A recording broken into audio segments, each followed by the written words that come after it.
Hello, welcome to Tween Time at the Wycliffe Library. I'm Miss Lori, and today we are going to get messy.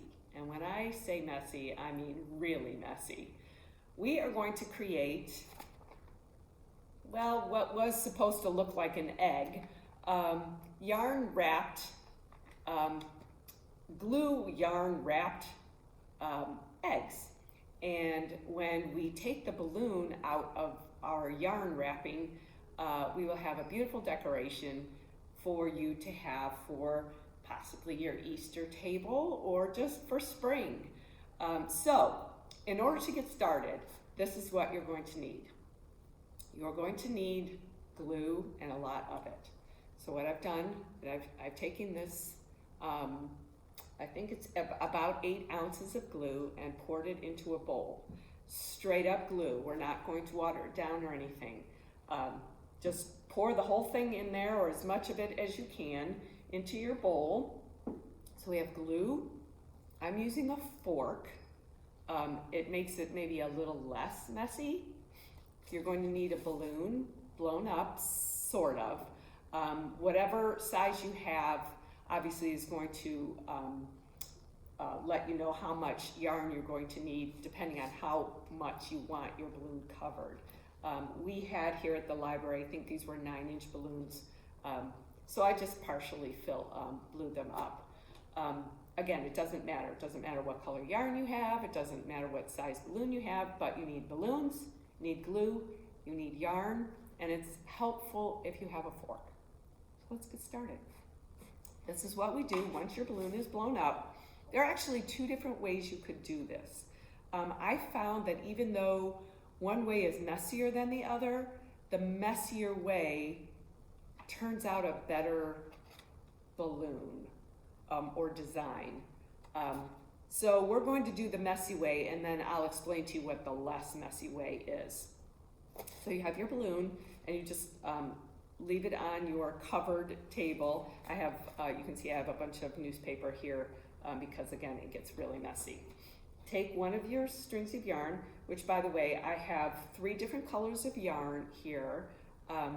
It can be, this one is one yarn that has multiple colors in it, if you can see.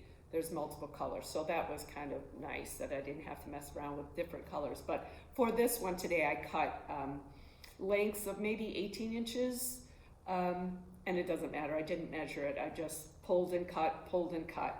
And I think that I have 12 pieces here.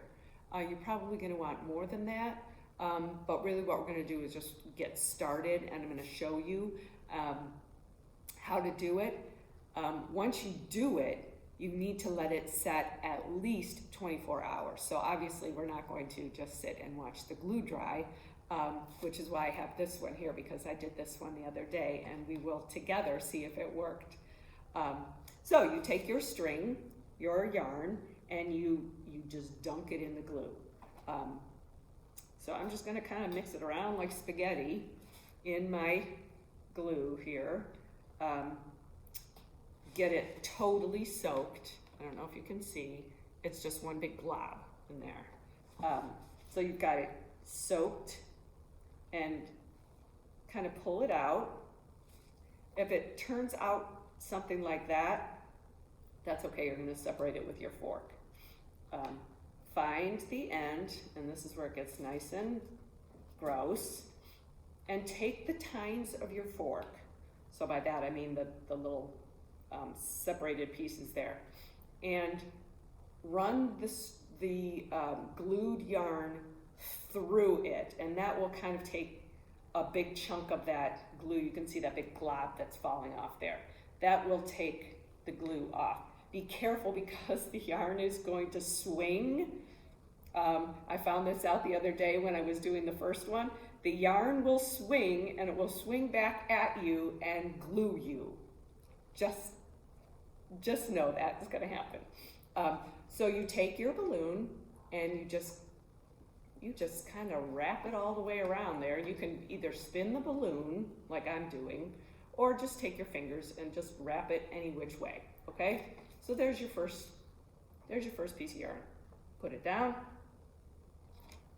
second piece of yarn. Same thing. So this is what you're going to do over and over and over. Just put your, and I'm only putting one strand of yarn in at a time because I'm just afraid if I just put all of that in, it would be just way too hard to separate.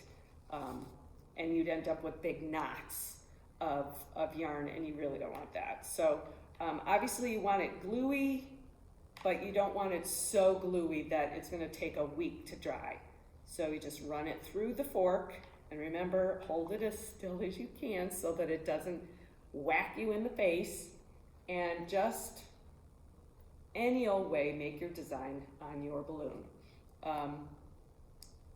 I'm going to tell you that this is not nearly as bad as it was the other day, so I don't know what I'm doing different. But imagine after you do 12 or 16 or 20 pieces of yarn here, it does kind of, it just gets all over your hands. But the good thing about Elmer's glue is soap and water. Soap and warm water, just take it right off. So if you get halfway through and your hands are just absolutely gross and you can't work with the stuff because your hands are so globby with glue, just go wash it. Come back and start again. There's the little tip. Go slower when you get to the bottom so that it doesn't swing back and whack you in the face. Again, you're just gonna wrap it around and around and around.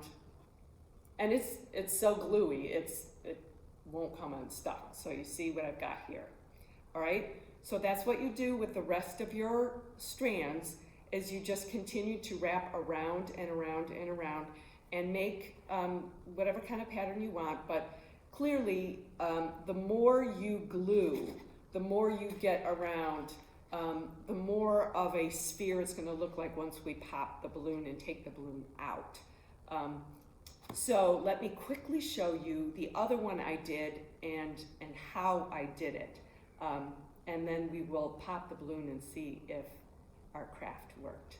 Hold on just a second, I'll be right back. This is what I wanted to show you about the other balloon and how I did the other balloon. Instead of just setting it down on the table and putting your yarn in the glue and then wrapping it and putting it back on the table like it is right now, your other option, which was a little bit less messy than the first option, is to hang your balloon off of a table, or if you've got something suspended, some kind of maybe like drying rack.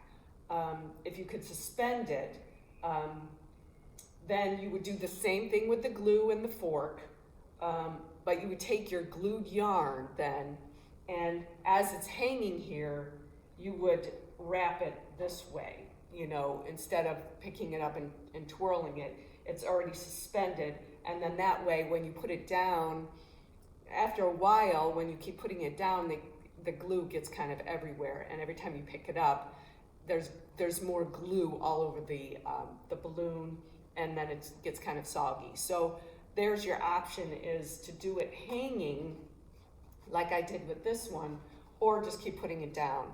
The hanging one, I will say, the reason that I prefer this option over this option is that when you try to put the yarn, the glued yarn on it, it's going to move.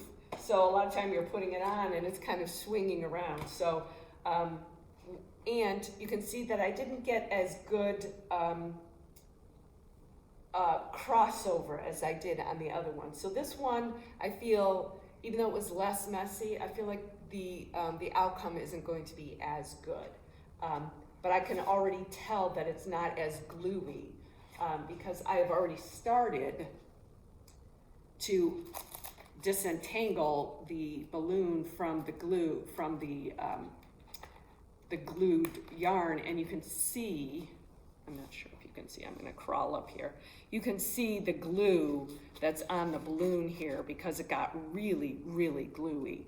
And that is not the case with this one. There's not as much glue on the balloon. So again, it's whatever you prefer. So I'm going to try now to disengage the balloon from this yarn and see what it turns out. I'm just trying to kind of poke, and you can hear the crinkling, crackling of the glue from the yarn. And this is what they suggest to do prior to deflating the balloon, so that when you deflate it, it's not really stuck and that the shape will hold itself. So I'm just going to continue to compress it away from the yarn, and then I'm going to poke a hole in it, and we'll see what happens. Okay, we're back. Let's see how we do here. So now I have the balloon that we've started with the glue and the yarn. So we've just started that. You see how it kind of sticks to the paper after a while. So move as quickly as you can so that it doesn't glue down to the paper and you have to disengage the paper from the balloon. And here's my balloon that I've been poking and poking. And I'm going to just take the scissors and poke it. But I did, I poked it. And you can see it and you can hear it. It's disengaging from the balloon. Can you hear it? Sounds like Rice Krispies. Woo! Yay, it's working. See it pulling away? I've got a little spear here. Again, like I said, this is the one that had a lot of glue stuck to it, so you're gonna see the glue pieces, you know, the dry glue that you all like peeling off your hands when you're doing a craft here with me at Tween time. But that's okay, it easily comes off. You can just peel that off. Once this comes completely disengaged from the balloon, or from the string, you'll see that you've got this where you blew it up, and sort of have to disengage that from your glue as well, from what you've tied it. Okay, so I've got that. Got some scissors here. There's my balloon. Here's my spear that's just about completely done. I can still hear it crackling. It's just about completely done, but I don't want to yank it too much. And your Easter spear. So if you make a couple of these and put them in a basket or put them on an end table, I think they're just so adorable, and they're really kind of fun.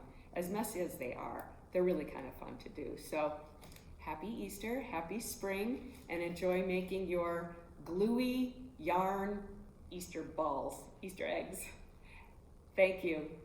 See you again soon. Have a great day. Bye-bye. Okay, I just want to show you. Here's the finished product.